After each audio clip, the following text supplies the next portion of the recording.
La Bible Louis II, Introduction à l'Épître de Jude. L'auteur se nomme Jude, serviteur de Jésus-Christ, frère de Jacques. Il ne se donne pas la qualité d'apôtre, il se distingue même expressément des 12 quand il rappelle à ses lecteurs les prédictions que leur avaient faites les apôtres de notre Seigneur Jésus-Christ, Jude 17. Il se présente comme frère de Jacques. Ce frère devait jouir d'une considération particulière dans les églises auxquelles l'épître est adressée. Il ne peut être autre que Jacques, le frère du Seigneur, le chef de l'église de Jérusalem, l'auteur présumé de l'épître qui nous est conservé sous son nom. Jude était donc un frère cadet de Jésus.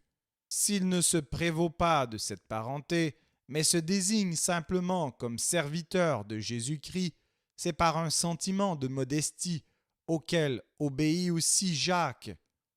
Il fut l'un de ces frères du Seigneur dont Paul nous apprend en 1 Corinthiens 9,5 qu'ils voyageaient avec leur épouse pour prêcher partout l'Évangile.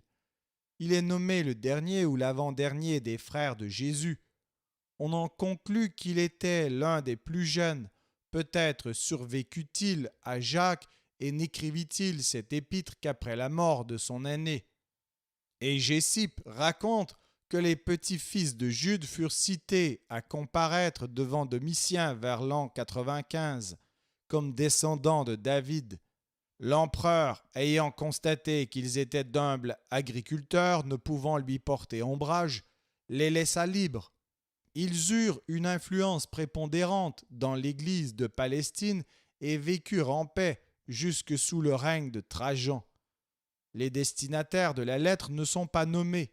On ne saurait admettre cependant qu'elle soit adressée à l'Église dans son ensemble, car les circonstances particulières dans lesquelles se trouvent les destinataires par suite de l'invasion des faux docteurs, Jude 3 et 4, montrent qu'ils appartenaient à des communautés bien déterminées. On est conduit à chercher celles-ci dans les mêmes contrées que les églises auxquelles paraît avoir été adressée l'épître de Jacques, c'est-à-dire dans la Syrie méridionale. Elle devait appartenir, en effet, à une contrée dans laquelle Jacques fut connu et vénéré. Sinon, la qualité de frère de Jacques n'eût pas été une recommandation pour Jude. Or, il est douteux que l'influence du chef de l'église de Jérusalem ne soit étendue jusqu'en Asie mineure. D'autres placent les destinataires en Palestine. On pourrait conclure de Jude 17 et 18 qu'ils avaient reçu l'enseignement oral de la part des apôtres de notre Seigneur Jésus-Christ. Mais nous ne saurions voir en eux des judéo-chrétiens, car les désordres causés par les libertins de Jude 12 et leur tendance antinomienne s'expliquent mieux dans des églises d'origine païenne. L'auteur était occupé de la composition d'un ouvrage concernant notre salut commun, quand il apprit, ou fit la réflexion, qu'il était plus urgent d'écrire à ses frères pour les exhorter à combattre pour la foi qui a été transmise aux saints une fois pour toutes.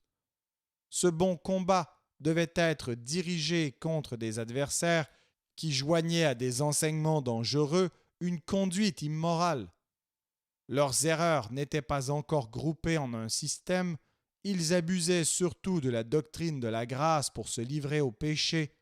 Ils appartenaient encore extérieurement à l'Église et prenaient part à ses agapes, mais ils constituaient dans son sein un parti à part, et Jude, se fondant sur la distinction que faisait Paul en 1 Corinthiens 2,14, les traite d'hommes psychiques, étrangers à l'Esprit de Dieu.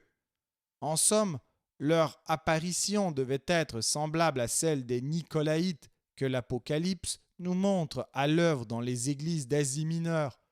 Il ne faudrait pas conclure toutefois de ce rapport que notre épître a été adressée à ces églises, ni qu'elle a été composée en Asie mineure, où Jude serait venu après la ruine de Jérusalem. Les abus de la doctrine paulinienne qui se produisirent dans les églises d'Asie mineure peuvent s'être produits également dans celles de Syrie.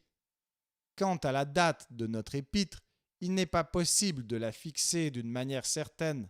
Son style concis, énergique, original, semble indiquer une époque ancienne. D'autre part, la foi conçue comme une doctrine transmise une fois pour toutes, la mention de ce que les apôtres de notre Seigneur Jésus-Christ disaient autrefois aux destinataires de l'épître, nous transporte en un temps postérieur, où ces témoins du Maître avaient disparu. Nous ne saurions cependant donner à ces indices une valeur décisive. Quant au second passage allégué, il en ressort que les lecteurs avaient, dans leur majorité, entendu la prédiction des apôtres, ou du moins avaient reçu un message qui leur était personnellement adressé par ceux-ci. On peut en conclure que l'épître a été écrite entre 65 et 80. Nous inclinerions plutôt vers cette dernière date. Le silence que l'auteur garde sur la ruine de Jérusalem n'est pas une objection, car celle-ci n'était pas, comme les exemples invoqués, le châtiment des péchés spéciaux et notamment de l'impureté. Les hésitations des pères de l'Église au sujet de notre épître proviennent de ce qu'ils ne voulaient admettre dans le canon que des écrits d'apôtres. L'usage qu'en fait l'auteur de 2 Pierre est la plus ancienne trace que nous ayons de son existence. Le canon de Muratori la renferme, mais elle ne se trouve pas dans la version syriaque, la Péchito, probablement parce qu'elle ne paraissait pas appropriée à la lecture publique. Tertullien la mentionne, Clément d'Alexandrie l'a commentée, mais on ne sait s'il l'attribuait à un apôtre. Origène, tout en la nommant avec éloge, fait quelques réserves. Eusèbe la range au nombre des écrits contestés. Jérôme dit qu'elle est rejetée par la plupart parce que le livre d'Enoch y est cité. C'est pour la même raison que Luther a prononcé sur elle un jugement défavorable. Schleiermacher, avec d'autres, l'attribue à une époque plus récente que le siècle apostolique et voit en elle un pseudépigraphe. C'est encore l'opinion d'Holtzmann et de Jülicher, mais Jülicher exprime avec raison son étonnement de ce qu'un écrivain du second siècle ait pris le nom de Jude qui n'avait pas joué de rôle au temps des apôtres. Cette considération, jointe à la remarque qu'il n'y a chez l'auteur aucune tentative de s'attribuer une autorité spéciale, est une forte présomption en faveur de l'authenticité. Celle-ci ressort aussi du caractère original de l'écrit. Les citations de livres apocryphes ne sont pas un obstacle, car un homme du siècle apostolique pouvait avoir en grande vénération le livre d'Enoch. On ne saurait prétendre qu'il soit inadmissible qu'un plus jeune frère du Seigneur, après avoir été conduit par ses voyages missionnaires dans des cercles pagano-chrétiens, ait écrit à leur intention cette lettre vers l'an 80 ou 90.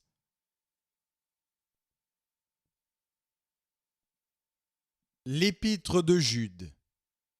Jude, serviteur de Jésus-Christ et frère de Jacques, à ceux qui ont été appelés, qui sont aimés en Dieu le Père et gardés pour Jésus-Christ. Que la miséricorde, la paix et la charité vous soient multipliées.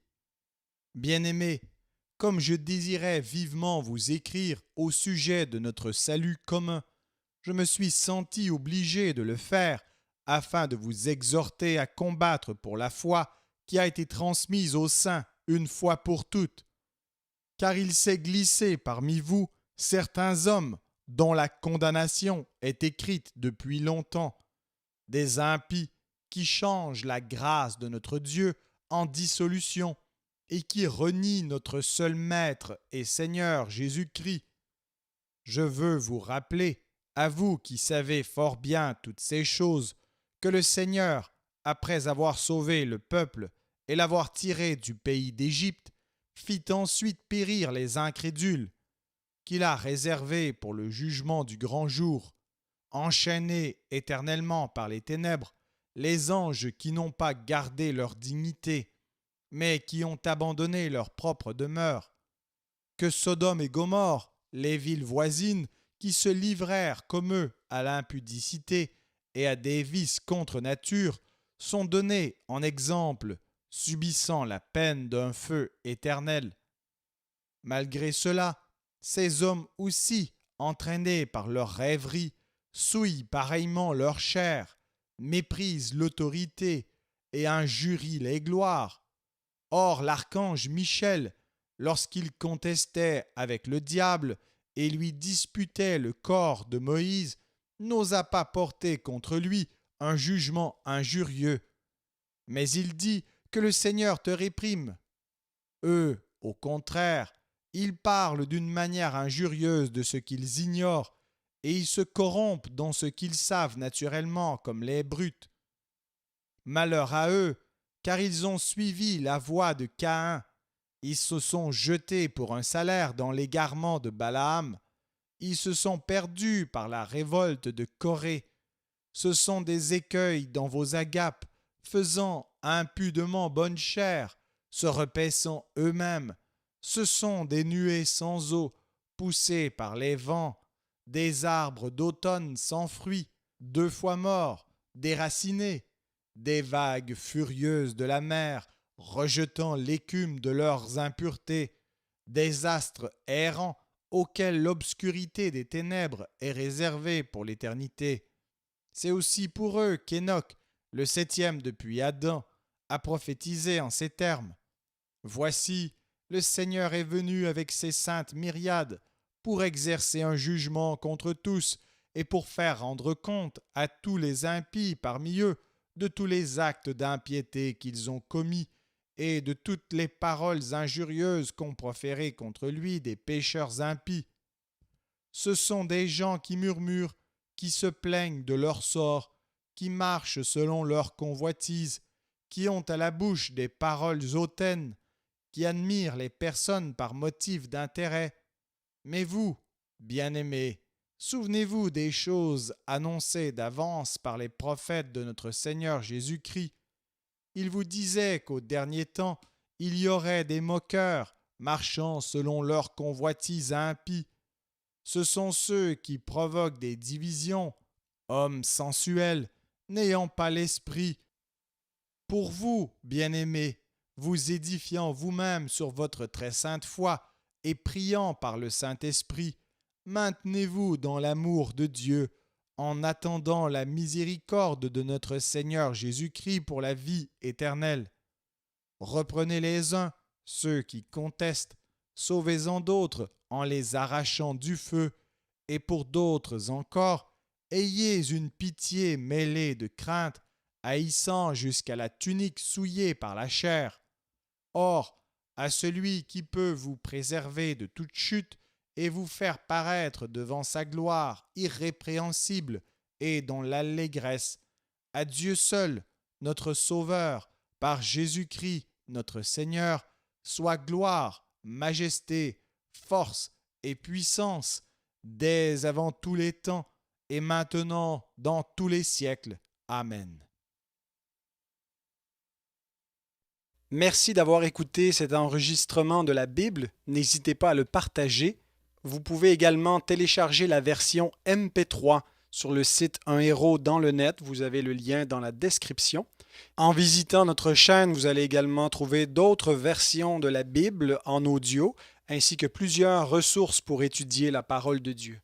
Toutes ces ressources sont mises à votre disposition gratuitement. N'hésitez pas de nous faire un don si le Seigneur vous le met à cœur en utilisant le lien qui est également dans la description. Merci encore et que Dieu vous bénisse.